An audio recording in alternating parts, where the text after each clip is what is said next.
10:30 de la mañana, los vecinos del Cabañal, movilizados desde primera hora, intentan obstaculizar la entrada de una excavadora dispuesta a derribar una nueva vivienda.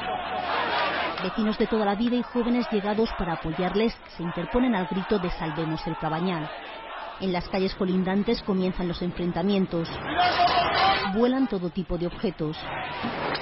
Vemos a los primeros heridos y comienzan las cargas contra la concentración. La policía actúa con contundencia. La confusión es total. Golpes, patadas, gritos de impotencia.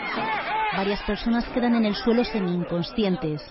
Hay magullados por donde se mire e indignación, mucha indignación por una actuación policial que los vecinos califican de desproporcionada. A unas personas que están pacíficamente sentadas en el suelo, jamás me podía creer que en un país donde se supone que hay democracia estuviera pasando esto. Pasó antes de ayer y ha vuelto a pasar hoy, es inconcebible. Yo los estoy viendo cómo lloran por sus casas. Finalmente llega la calma. La excavadora retoma el trabajo que vino a realizar.